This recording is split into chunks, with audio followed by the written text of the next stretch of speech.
Right, so I know what you're probably thinking. Have I just been clickbaited? I'm sorry to tell you, you haven't. This is a completely different greenhouse to the one that was in my other videos. Because, well, I'll let you see for yourself what actually happened to it. It's moments like this that make me happy that I actually do have CCTV cameras. It's actually just comical. Let's see that again.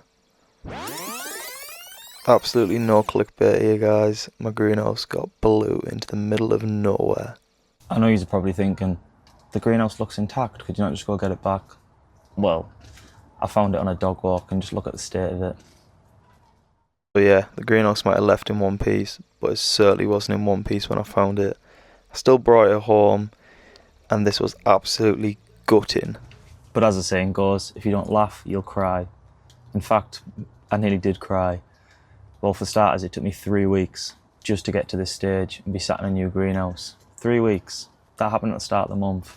It took me a day to build this, but I really do take full ownership for it. All the comments told me it's not good enough, you need to do this, you need to do that. I actually listened this time, and I use a lot of your ideas to make this greenhouse absolutely bulletproof, and I do not think this is going anywhere anytime soon. But first, take a look at the absolute state that it was left in, and then we'll get into the build. So don't get me wrong, this was by far the worst part of the greenhouse, and I put it off for a good couple of weeks. Is cleaning all this up. All my hard work gone. Material things, new things I bought were destroyed, seeds were wet, but worst of all, these plants that I grew for my mum in my first video were also destroyed. At this point, all I was thinking was, is there anything at all I can save? But as I did begin to clear the mess, you'll see it comes apparent that I might have a chance at reviving some of the plants and some of the equipment. But you can just see by the absolute state of the greenhouse that I brought home that I was not prepared for this. But enough moping was already done, and we couldn't dwell on it, so it was time to get cleaning up and get a start on this project. It wasn't all bad though, because I did have my little helper Alfie there. While he doesn't have hands, he was there for emotional support. So I started by dragging all the big heavy raspberry pots onto the drive and then putting the pots on the bench, as you can see. And this really gave me a clear headspace on what we were working with. And then I just swept the soil off the ground sheet that the storm had shot everywhere, just so I could get a clear idea on what we were working with. And by chance, I was cutting the grass that day, so I could clean it up. However, that didn't even go right. So bar that little strimming error, everything was going right and it was time to get into the build. So I started by unboxing the shelves. Obviously I've done this before because this is basically the same as my last greenhouse, minus one key factor that I will show you in a second that I think is a must if you have one of these greenhouses, and definitely a lesson learned from my experience. And it was these bad boys. A comment suggested them and I made sure to get them this time. Pegs for the side. And I really don't know why every greenhouse doesn't have these pegs. They're just like 10 pegs, but they definitely work. And if anyone doesn't have pegs on a greenhouse like this and they're struggling with it, I'll show you later on in the video how to actually install them and where they go on your greenhouse. And I can assure you they make a massive difference. You'll see as it goes on. But yeah, I just got this all unboxed. Like I said, I've done this before. They're fairly easy to put up. However, we've learnt a lesson from last time on how to build these, and this time we're going to be using this stuff. It seems to be absolute magic. But yeah, one of the main things when you put one of these up is first find your instruction manual. It might look a bit overwhelming and complicated at first, but I assure you it's easy. All the packs have got numbers on them like this, and you simply just match the numbers to the diagrams and the pieces there. Splitting your pieces out like this, separating the letters and the sections, is always better in my opinion. And then I just dropped a little bit of super glue in each one of the fittings just to make sure that it doesn't go anywhere. However, if you are doing this, make sure it's right before you do it, because I made a few mistakes and I had to really struggle to get them out. But another top tip would be, once they're in place, just give them a little tap with a hammer or a rubber mallet if you've got one, and build the greenhouse in sections like this, and then finally put it all together at the end and it should look like this. And as you can see, I put a little dab of super glue all around each one of these fittings, and honestly, they aren't going anywhere. Like, a little tiny bit, that one bottle is all I used on this full greenhouse. I think it was £6 or £7. It's made the world of difference. They really go nowhere, these poles. Feels like a totally different thing, and I don't know why I didn't think of this last time. And now it was time for the fun bit, and it was really starting to come together, and I was getting my hope back. And it was just to get the greenhouse cover on and get these new pegs in. They've just got little hooks on the side of each one, like a little fabric hook, just on the corners of each greenhouse that you could just slot the peg through. And then I just simply done a fisherman's knot and hammered these deep into the ground all the way they could go, and made sure the cord was nice and tight, like a violin in a sense. And with nothing in the greenhouse and it still being completely empty, it still felt stronger than last time. Don't get me wrong, it's gonna shake, it's like a big tent, but honestly I was chuffed with this. And I bet you thought the upgrades are done there. They're not. I got these rebar pegs off of Amazon for about £7-8 maybe, which was pretty good value. And I just put one in each fitting on one side, then two in the corner that gets the most wind. However, I did crack it, but we super glued it and it seems fine, so just be careful when you're hammering them in and don't start going mad like I was. But it seems better already, and honestly it feels so much more structurally sound than it did before. I also got these little shelving clips as suggested.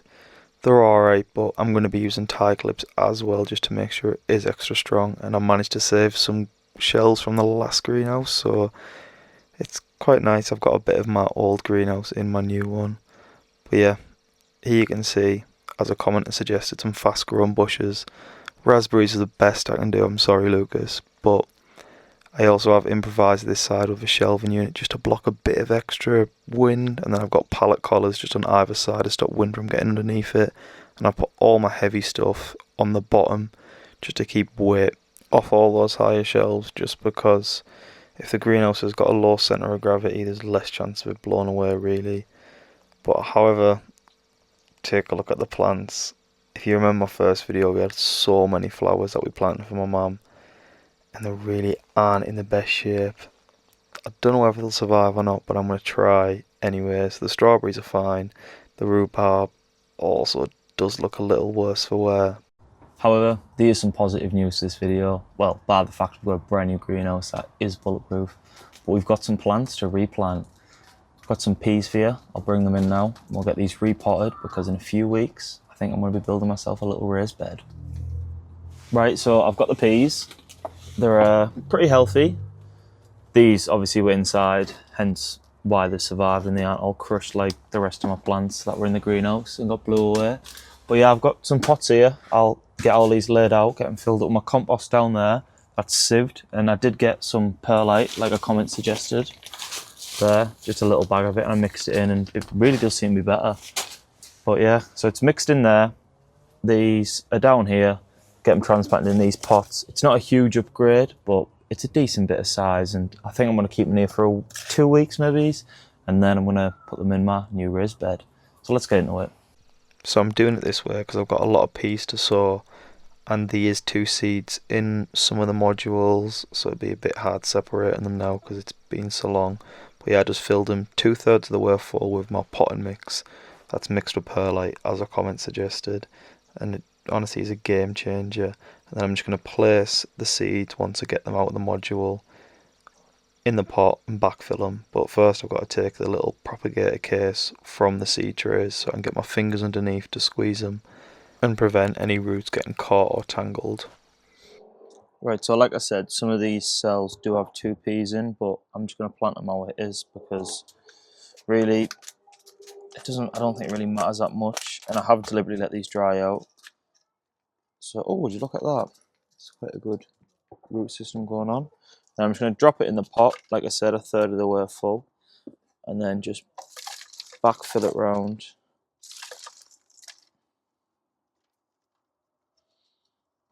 Maybe these are a little bit too dry now I'm thinking of it.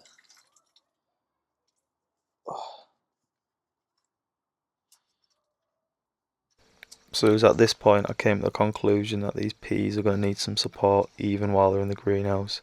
I was hoping that I could leave them without support until I actually got a raised bed up and I could just put a nice trellis up.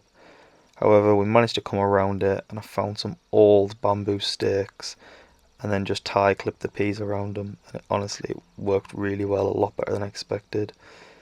There was a slight issue though, because I didn't really have an abundance of these bamboo stakes, so I couldn't really go potting them willy-nilly, so you'll be able to tell probably that I was being a little bit tight on them. However, it still worked, and at the end of the day, if you ask me, I think they all look pretty spot on. I'm sure people will be able to pick flaws and issues and things that I've done wrong, but yeah, this is before the stakes, so you'll be able to tell really where I'm coming from and how much of a difference it actually make once I put them in and tie clip them all. Like there, they're looking all dead and leggy, and then as soon as I got the bamboo stakes in, I had to snap them in half, obviously because I didn't have enough, and tied them up. They were looking like a proper set of pea plants, if you ask me. And I was pretty proud of it. I'm just hoping that these stay in place this time. We had 2 spare that we left, and it was time to just give them a nice good soaking, because like I said, I've been drying them out for 2 days just to make this potting on method a lot easier.